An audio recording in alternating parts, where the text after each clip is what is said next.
사도신경으로 신앙 고백하겠습니다.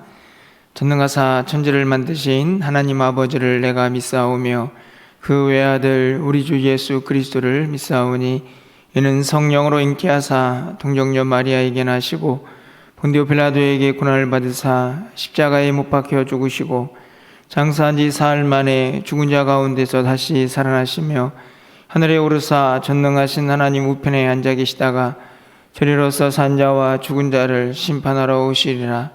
성령을 믿사오며 거룩한 공예와 성도가 서로 교통하는 것과 죄를 사하여 주시는 것과 몸이 다시 사는 것과 영원히 사는 것을 믿사옵나이다. 아멘. 우리 찬송가 313장 찬양드리겠습니다.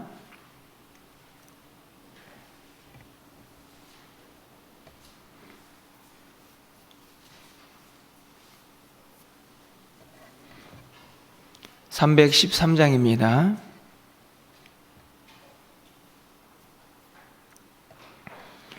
내 임금 예수 내 주여 이 죄인이 주님 앞에 한없는 은혜 받고서 내 생명 모두 드리오니 그 풍성하시는 종을 주 내게 내려주소서.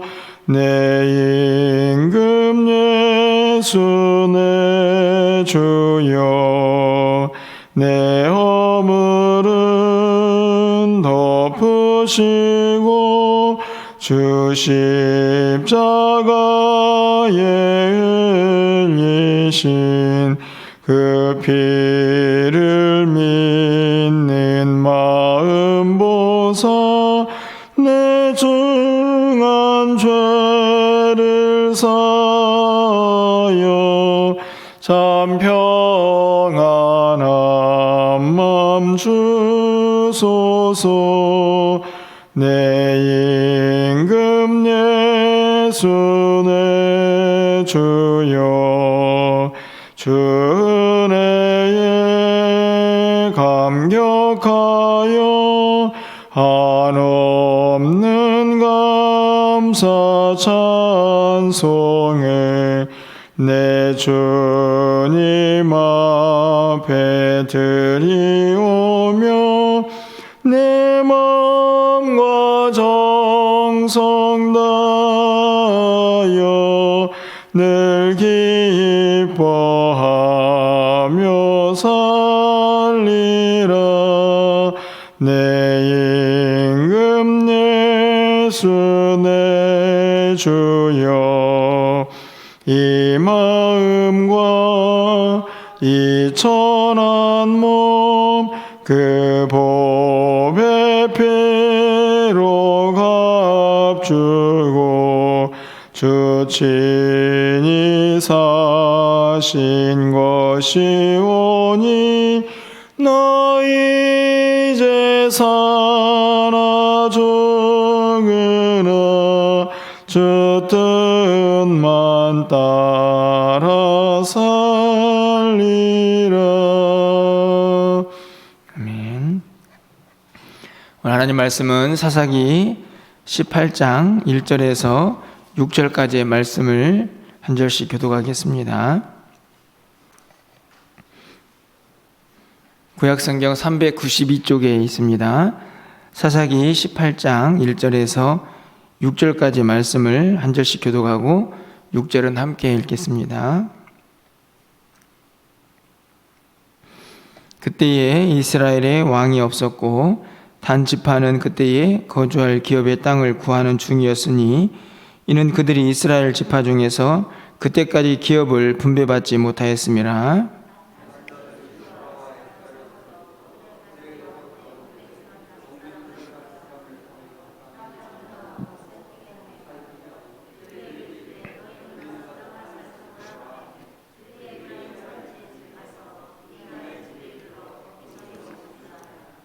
그들이 미가의 집에 있을 때에 그 레위 청년의 음성을 알아듣고 그리로 돌아가서 그에게 이르되 누가 너를 이리로 인도하였으며 내가 여기서 무엇을 하며 여기서 무엇을 얻었느냐 하니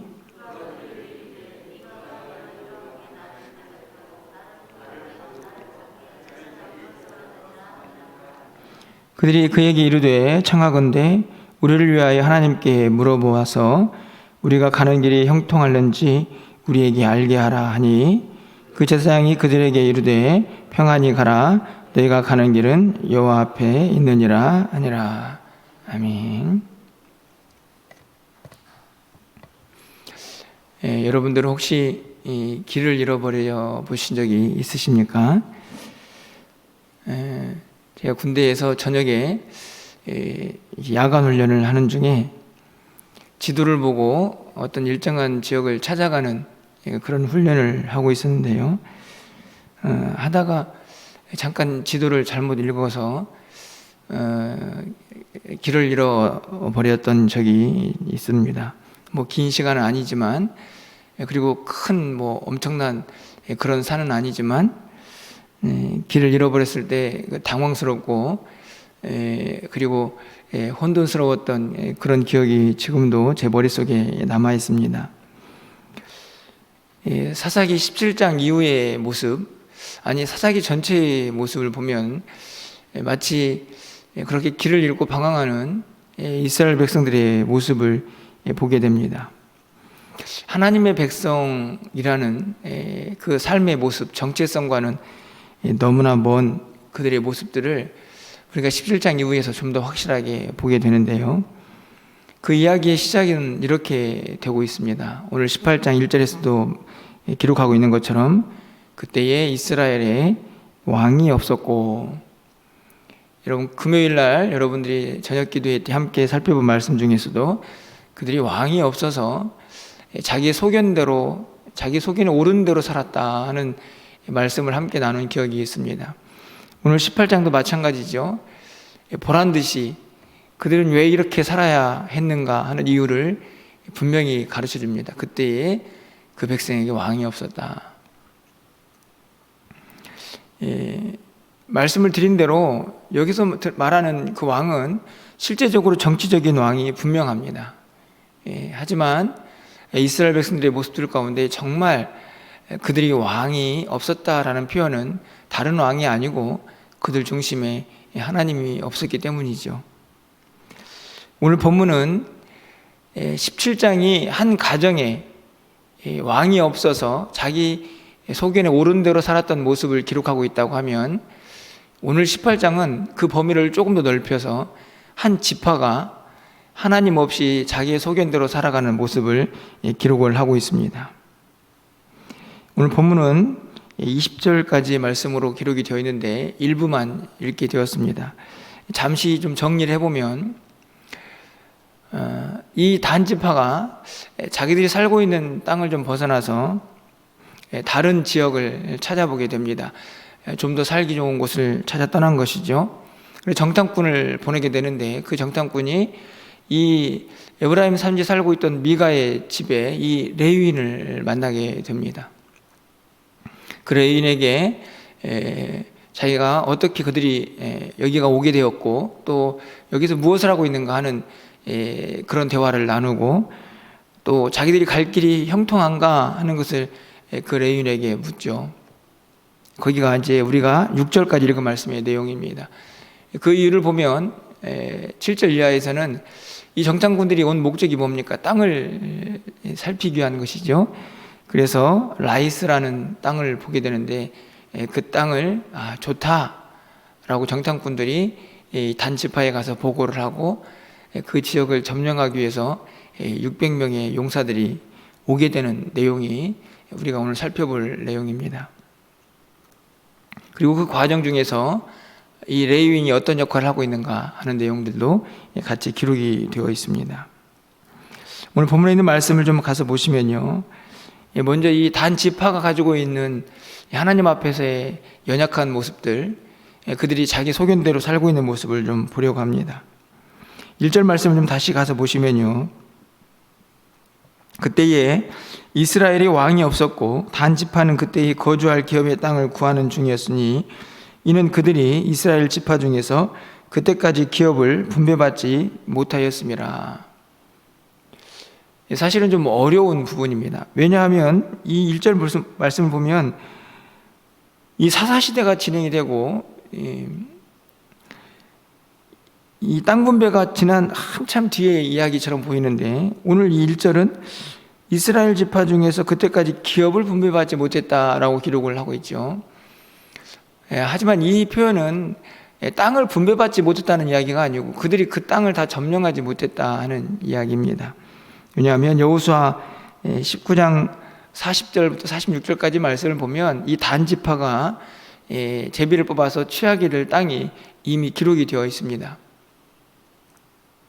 그런데 왜 이들은 그들이 살고 있는 땅을, 살아야 할 땅을, 분배받은 땅을 다 점령하지 못했을까요? 그 단서가 사사기 1장에 가면 좀 나와 있는데요. 1장 34절 말씀을 제가 읽어드립니다. 아모리 족속이 단 자손을 산지로 몰아넣고 골짜기에서 내려오기를 용납하지 아니하였다. 이 말씀을 보면 단지파는 땅을 분배를 받았습니다. 그런데 아모리 족속이 단 자손을 산지로 몰아넣었죠. 그래서 그 힘으로 이 단지파가 산에서 내려오지 못하도록 억압을 하고 있었던 모습을 기록을 합니다. 물론 이후에도 상황이 좀 풀리긴 했겠지만 단지파는 그런 연약한 모습으로 결국 자신들에게 약속된 땅을 다 점령하지 못했다는 것을 알 수 있습니다. 당연히 그들이 살고 있는 영토가 좁았겠죠. 그래서 그들은 항상 좀 더 넓은 땅으로 찾아가서 그 땅에서 조금 더 그 지파가 편하게 살 수 있는 그런 공간을 확보해야 했던 것입니다. 어찌 보면 굉장히 당연해 보이지만 하나님 편에서 보면 너희들에게 분배한 땅은 왜 찾지 못하고 그 땅을 점령하지 못하고 엉뚱한 곳을 찾아다니느냐라고 생각해 볼 수 있는 그런 모습들이죠. 근데 문제는 그들이 열심히 땅을 정탐합니다. 오늘 이 5명이 그 정탐을 하는 역할을 하죠. 7절 말씀을 가서 보시면요, 그들이 발견한 라이스 땅은 이런 땅이었다라고 기록을 합니다. 이에 5사람이 떠나 라이스에 이르러 거기 있는 백성을 본즉 염려 없이 거주하며 시돈 사람들이 사는 것처럼 평온하며 안전하니 그 땅에는 부족한 것이 없으며 부를 누리며 시돈 사람들과 거리가 멀고 어떤 사람과도 상종하지 아니함이라. 보니까 이 라이스는 딱 단지파가 점령하기에 너무너무나 좋은 곳이었습니다. 잘 살고 평온하고, 그리고 어떤 사람과 상종하지 않았다라는 말은 그냥 산골 깊숙이 고립되어 있는 그냥 자기들끼리의 삶을 살고 있는 그런 곳이었던 것이지요. 이 본문을 보면서 어떤 분이 웰컴 투 동막골이라는 그 영화의 제목을 갖다 붙여서 해석을 하는 걸 보았습니다. 아마 라이스의 사람들은 그렇게 그냥 외딴 곳에서 자기들끼리 평온하게 사는 그런 사람들이었을 것이다, 이렇게 이야기를 하죠. 그런데 이 정탐꾼과 단지파는 그 조용하게 살고 있는 사람들을 힘으로 억압하고 그 땅을 결국 빼앗아가겠다라고 작심을 합니다. 10절 하반절 말씀을 보면요, 정탐꾼들이 이렇게 이야기를 하죠. 가서 보고하는 내용입니다. 지파에 가서요, 하나님이 이 땅을 너희 손에 넘겨주셨다. 정말 하나님이 넘겨주신 땅인가요? 아니죠. 하나님이 그 지파에게 넘겨준 땅은 이미 분배를 받은 땅이고 그들은 힘에 억눌려서 그 땅은 포기한 상태로 그냥 평온하게 살고 있는 그 지역 사람들을 힘으로 제압하기 위해서 하나님이 넘겨주셨다라는 자기들의 생각을 돌아와서 보고를 하고 있는 것입니다. 어찌 보면 탐욕이죠. 어찌 보면 그들이 주신 하나님의 땅을, 그들에게 주신 하나님의 땅을 포기한 채 좀 더 쉬운 땅을 찾아서 나서는 그들의 안일함, 나태함을 그대로 보여주고 있는 모습입니다. 하나님이 그 땅을 자신들에게 넘겨주었다. 철저하게 하나님의 뜻과는 거리가 먼 자신들의 생각을 그대로 드러내고 있는 말씀입니다. 단지파는 그렇다고 하더라도 오늘 이 단지파와 대화를 나누고 있는 이 레위인은 어떻습니까? 이 레위인 제사장의 모습을 좀 보면요, 5절 말씀을 가서 보겠습니다. 그들이 그에게 이르되 청하건대 우리를 위하여 하나님께 물어보아서 우리가 가는 길이 형통할는지 우리에게 알게 하라. 이 정탐꾼들은 이 레위 제사장에게 자신들이 갈 길이 형통한지 물어봅니다. 어떻게 대답을 합니까? 6절 말씀에서 평안히 가라. 너희 가는 길은 하나님 앞에 있다. 이 제사장이 하는 이야기는 또 어떤 이야기인가요? 정말 하나님의 뜻입니까? 제가 보기에는 그냥 입에 바른 소리죠. 그래, 가, 그냥 가. 너희들 마음대로 가. 그 길 하나님이 원하는 길이야. 마치 귀찮아서 알았어 그냥 네 마음대로 가. 그거 하나님 원하시는 길이야 라고 말하고 있는 제사장의 모습을 봅니다. 사실은 제사장도 지금 이들의 길에 관심이 없죠. 그런데 이 제사장의 모습을 더 안타깝게 하는 것은 19절 말씀입니다. 이제 이 정탐꾼들이 가서 단지파에 600명 용사를 데리고 옵니다. 그래서 이 라이스를 점령하려고 하죠. 그 전에 먼저 이 레위인을 다시 찾아옵니다. 600명의 용사들이 이 미가의 집을 딱 둘러주고 이 미가의 집에 있는 제사장을 만나죠. 그래서 이렇게 묻습니다. 19절 말씀입니다. 그들이 그에게 이르되 잠잠하라. 내 손을 입에 대라. 우리와 함께 가서 우리 아버지와 제사장이 되라. 내가 한 사람의 집에 제사장이 되는 것과 이스라엘의 한 지파 족속의 제사장이 되는 것 중에서 어느 것이 낫겠느냐. 사실은 딜을 하는 겁니다. 협상을 하는 거죠. 여기에 있는 신상, 예봇, 드라빔, 모든 것들을 우리가 다 가져갈 거다. 이렇게 이야기하니까 이 레위인이 그러지 말라고 얘기를 하지 않았겠습니까? 그때 한 제안입니다. 아니 뭐가 그렇게 걱정이 되느냐. 이 한 개인, 그러니까 미가의 집에서 제사장 하는 것보다 이 단지파의 제사장이 되면 좋지 않느냐. 사실은 출발부터 잘못된 것이죠. 레위 지파가 한 가정의 제사장이 되고 이제는 조금 더 나은 조건에 단지파의 제사장이 되자. 어떻게 반응했을까요? 이 레위인 제사장은 자기가 어디에 사든지 별 상관이 없습니다. 조금 더 큰, 이제는 개인이 아니고 지파에서 제사장을 한다? 아마 자기에게는 이 귀가 솔깃한 제안이 아니었을까요? 20절 말씀을 가서 봅니다. 그 제사장이 마음에 기뻐하여 예봇, 드라빔, 새긴 우상을 받아가지고 그 백성 가운데로 들어가니라.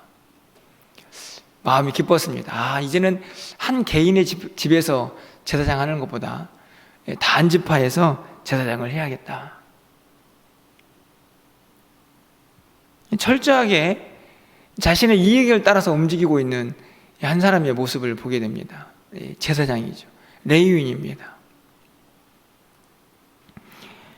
결국 여러분, 제가 간략하게 설명드린 이 두 그룹, 다시 말하면 단지파 사람들, 또 한 레위인 제사장, 어떻게 보여지십니까? 둘 다 분명히 하나님의 언약 백성인데 제가 보기에는 길을 잃고 방황합니다. 어디로 가는 것이 정말 하나님이 기뻐하시고 하나님께서 원하시는 그 길인가 하는 것을 그들은 생각하지 못하죠. 형편없이 망가지는 모습을 그대로 보여주고 있습니다. 한 개인이든 한 지파든 왕이 없이 자기 소견에 오른 대로 살아가는 모습을 그대로 드러내고 있다는 말씀입니다. 참 안타까운 것은요, 이 레위인이 계속 이 사건에 연루되어 있다는 것입니다. 왜 그럴까요? 지금 미가의 집에서 한 가정이 죄를 범하는 일에도 레위인이 연루되어 있고, 단지파가 또 그 안에서 죄를 범하는 과정 속에 또 레위인이 연결되어 있습니다. 왜 도대체 이 단지파는 정탐꾼이 이 미가의 집에 가서 제사장을 만나고, 그 제사장은 또 마치 준비나 된 것처럼 다른 곳으로 이동을 하면서 기뻐하는 모습을 기록하고 있을까요? 저는 이 말씀을 보면서 이런 생각이 문득 들었습니다. 한 나라가, 한 지파가, 한 개인이 엉망이 되어가고 있는 이 상황 속에서 이 레위인이라고 하는 사람들, 다시 말하면 하나님으로부터 특별히 구별받은 지파, 하나님을 잘 섬기고 성전을 잘 섬겨야 하는 그들마저도 방향을, 중심을 잡고 있지 못하고 있다는 것이죠. 저는 이 말씀이 오늘 한국교회를 향한 말씀은 아닌가 하는 생각을 해보게 됩니다. 어찌 보면 그 안에서 또 목회자들 향한 말씀일 수도 있겠다는 생각이 듭니다. 과연 한국교회가 길을 잃고 방황하는 이 땅 가운데에서 올바른 방향 제시를 하고 있는가, 중심을 잘 잡고 있는가. 여러분, 빛과 소금이 결국 무엇입니까? 빛과 소금은 다른 게 아니고 어두운 데서 길을 안내하고 밝히는 역할을 하는 것 아닙니까? 부패하고 썩어져가는 세상 속에서 그것을 막아내는 힘이 소금에 있지 않습니까? 결국 빛과 소금은 다른 역할이 아니고 길을 잃고 어둠 속에서 방황하고 헤매는 그들에게 뭔가를 제시하고 바른 길을 보여줘야 할 역할들을 감당해야 하는데, 오늘 레위인도 그 일을 하지 못하고 있습니다. 오히려 그냥 그 죄 가운데 편승해 있죠. 오늘 우리의 모습은 어떤가 다시 한번 돌아보게 됩니다. 결국 이 단지파든 미가의 이 한 가정이든 그리고 이 레위인 제사장이든 그들이 범하고 있는 모든 죄의 이유를 성경은 어디에서 찾고 있습니까? 왕이 없었기 때문이다. 다시 이렇게 돌아갑니다. 이번 주부터 살펴볼 19장에 있는 말씀도 가면 또 왕이 없었다 이렇게 기록을 하며 시작을 하는데요, 저는 다른 데 이유가 있지 않고요, 하나님이 그들 삶의 중심에 있지 않았기 때문입니다. 겉으로는 누가 봐도 하나님을 잘 섬긴다라고 말할 수 있겠지만 그 중심에 하나님이 없었기 때문에 그들은 하나님의 생각, 하나님의 뜻을 물어보기 전에 자신의 생각대로 자신이 원하는 길을 가고 있는 것이죠. 오늘 본문을 보면 그들도 역시 하나님을 섬기는 사람들이구나 하는 것을 알 수 있습니다. 이 정탐꾼들도 야, 우리가 가는 길이 하나님 보시기에 형통할까? 이 레위인은 뭐 두말할 것도 없죠. 하나님을 섬기는 사람 아닙니까? 그래서 하나님 앞에서 평안할 거다, 또 이렇게 이야기를 하는 것입니다. 하지만 그들의 이야기는, 그들의 생각은 하나님의 생각과는 너무나 거리가 멀었다는 것을 우리가 말씀을 통하여 깨닫게 됩니다. 오늘 제가 드리는 말씀이 오늘 우리의 신앙생활에 얼마나 심각한 질문으로 다가올지 잘 알지는 못합니다. 하지만 우리가 반드시 기억해야 할 것은 우리의 중심에 누가 있느냐, 그 중심에 하나님이 계시느냐 아니면 내가 있고 세상이 있느냐에 따라서 우리의 삶의 방향은 완전히 달라질 것이라는 사실이죠. 그것을 결코 잊어서는 안 된다는 교훈을 오늘 이 17장 이하의 사사기의 모습에서 우리가 배울 수가 있다는 말씀입니다. 아마 이 한 주간 계속해서 조금은 치명적이고 불쾌하기까지 한 이야기들을 이 사사기의 말씀을 통하여 계속 살펴보게 될 것입니다.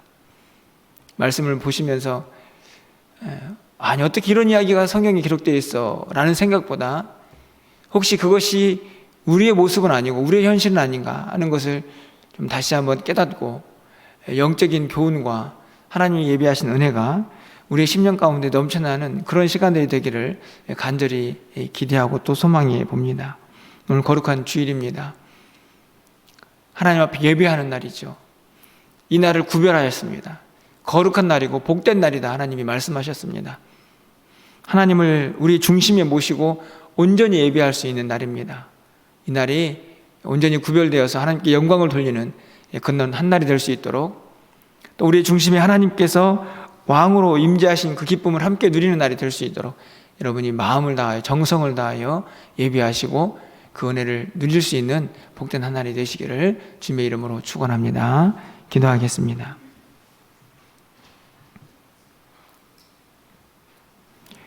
사랑의 하나님, 오늘 본문에서 또 우리는 왕이 없어서 자기의 소견에 옳은 대로 살아가는 한 지파와 한 개인의 모습을 봅니다. 우리의 중심에는 하나님이 왕으로 그렇게 모셔져 있는지요? 겉으로는 하나님 잘 섬기는 사람처럼 보이고 신앙생활도 열심히 하는 것처럼 보이는데, 정말 우리의 중심에 나가 아닌, 세상이 아닌 하나님이 왕으로 임재해 있는지 다시 한번 우리의 모습을 살필 수 있도록 주님 도와주시옵소서. 교만한 마음 버리게 하시고 겸손하게 말씀 앞에 우리의 모습을 적나라하게 드러낼 수 있는 우리가 되게 하여 주시옵소서. 나를 포장하고 나를 꾸미는 연약한 신앙의 모습이 아니라 하나님 앞에 모든 것들을 내어놓고 정말 하나님이 우리의 왕이신지 겸손하게 물으며 그 하나님을 다시 우리의 왕자에 올려드리는 귀한 믿음 생활을 할 수 있도록 주께서 역사하여 주시옵소서. 내 생각, 내 뜻, 내 고집대로 살아가는 것이 아니고 모든 일을 하나님께 물으며 하나님 앞에 나아가며 하나님의 통치와 지배를 받는 하나님의 사람들 될 수 있도록 주님 도와주시옵소서. 이 세상의 길을 잃고 방황하고 있지는 않습니까? 그 가운데 교회가, 그 가운데 성도들이 어떤 모습으로 빛을 비추고 있는지 다시 한번 돌아보게 하여 주시고, 우리 멸류관교회도 이 지역에 세워주셨사오니 이 어두워져가는 세상을 밝히 비칠 수 있는 하나님의 빛의 사명을 감당할 수 있도록 주여 도와주시옵소서. 오늘 거룩한 주일입니다. 하나님, 이 한 날을 온전히 구별하여서 왕 되신 하나님께 영광 돌리는 한 날이 되게 하여 주시고, 하나님이 예비하신 풍성하신 은혜가 우리 사랑하는 성도들의 심령 가운데 차고 넘치게 하여 주시옵소서. 우리 예배를 기쁘게 받아주시고 이 한 주간 온전히 우리를 지켜주셔서 하나님 앞에 예배하며 기도하기에 부족함이 없는 우리의 삶이 되게 하여 주시옵소서. 우리가 계획하고 준비하는 모든 것들 하나님의 뜻 가운데서 온전히 성취되기를 원합니다.